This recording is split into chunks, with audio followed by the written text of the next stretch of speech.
پاکستان شاہینز کی team Australia میں کھیلی جانے والی ٹاپ اینڈ ٹی20 سیریز کے فائنل میں نہ پہنچ سکی، البتہ بنگلہ دیش کی ٹیم پہنچنے میں کامیاب رہی۔ پاکستان کا سفر اس بار سیمی فائنل تک محدود رہا۔ گو کے راؤنڈ میچز میں پاکستان ٹیم نے ٹاپ پوزیشن حاصل کی، 6 میں سے 5 میچز جیتے، لیکن سیمی فائنل میں انہیں ایڈیلیڈ اسٹرائکر کے ہاتھوں شکست کا سامنا کرنا پڑا۔ پاکستان اس ٹورنامنٹ میں وہ ٹیم تھی جس میں سب سے زیادہ انٹرنیشنل پلیئرز تھے، لیکن اس کے باوجود پاکستان ٹیم سیمی فائنل سے آگے نہ جا سکی۔ لیکن اہم بات یہ ہے کہ پاکستان شاہینز کے کیپٹن محمد حارث نے ٹاپ اینڈ ٹی20 سیریز کے سیمی فائنل سے پہلے ایک اہم بیان دیا تھا، جس میں انہوں نے نہ صرف یہ دعویٰ کیا تھا کہ اس بار وہ فائنل جیتیں گے، بلکہ یہ بھی کہا تھا کہ انہیں ہیڈ کوچ نے گارنٹی دی ہے کہ دورہ آسٹریلیا، کیونکہ پاکستان نے آنا ہے، پاکستان ٹیم نے نومبر میں، اس لیے پاکستان شاہینز کا یہ ٹور بہت زیادہ اہم ہے، اور جو کھلاڑی اس ٹورنامنٹ میں یعنی ٹاپ اینڈ ٹی20 سیریز میں اچھی پرفارمنس دے گا، اسے پاکستان کی مین ٹیم میں دورہ آسٹریلیا بھی کرایا جائے گا۔ اب یہ دعویٰ ہے محمد حارث کا، لیکن سوال یہ پیدا ہوتا ہے کہ ٹاپ اینڈ ٹی20 سیریز میں پاکستان کے کون سے پلیئرز ہیں جن کی کارکردگی اس لیول کی ہے کہ ان سے امید کی جا سکتی ہے کہ پاکستان کے سلیکٹرز یا کم از کم پاکستان کے ہیڈ کوچ ان کی فیور میں بات کریں گے، انہیں پاکستان کے دورہ آسٹریلیا کے لیے ٹیم میں شمولیت کرنے کے لیے، ٹیم میں شامل کرنے کے لیے دباؤ ڈالیں گے۔ ان کا ہم جائزہ لیتے ہیں کارکردگی کے اعتبار سے۔ اب پہلے ہم بیٹرز کی بات کر لیتے ہیں۔ اگر ہم بیٹرز کی بات کریں تو پاکستان کا کوئی بھی بیٹر ایسا نہیں تھا جو کہ ٹاپ اینڈ ٹی20 سیریز کے جو ٹاپ 10 بیٹسمین ہیں رنز کرنے کے اعتبار سے ان میں شامل ہو سکے۔ پاکستان کی جانب سے سب سے زیادہ رنز کرنے والے عثمان خان بھی مجموعی طور پر ٹورنامنٹ کے ٹاپ بلے بازوں میں 12ویں نمبر پر رہے، اور ویسے دیکھا جائے تو پاکستان کے بیٹرز کے لیے اوورآل بھی یہ جو سیریز ہے زیادہ بہتر نہیں رہی ہے۔ عثمان خان نے مجموعی طور پر 7 اننگز کھیلی، 163 رنز کیے، 57 ان کا بیسٹ اسکور رہا، 23 کی ایوریج اور 129 ان کا اسٹرائک ریٹ رہا، 150 کی 9 چوکے اور 5 چھکے لگا سکے، جو کہ مشترکہ طور پر عرفان نیازی کے ساتھ کسی بھی پاکستانی بیٹر کے ٹاپ اینڈ ٹی20 سیریز 2024 میں سب سے زیادہ چھکے تھے۔ اور اس کے علاوہ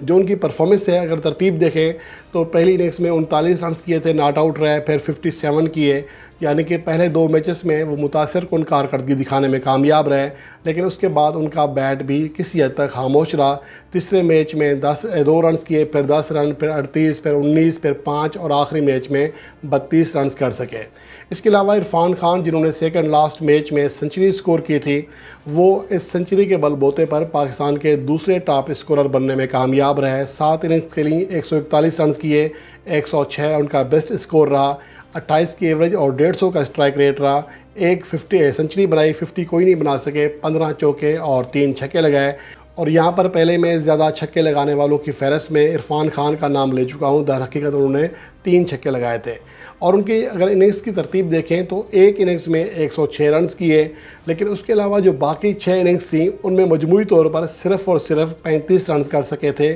تو آپ اس سے اندازہ لگا سکتے ہیں کہ عرفان خان کے لیے یہ ٹورنامنٹ اوورآل زیادہ بہتر نہیں رہا۔ ان کی اننگز کھیلنے کی ترتیب دیکھیں تو پہلے میچ میں 2، اگلے میچ میں 0، پھر 11، پھر 12، پھر 9، پھر 106 اور آخری میچ میں 1 رن بنا کر آؤٹ ہوئے تھے۔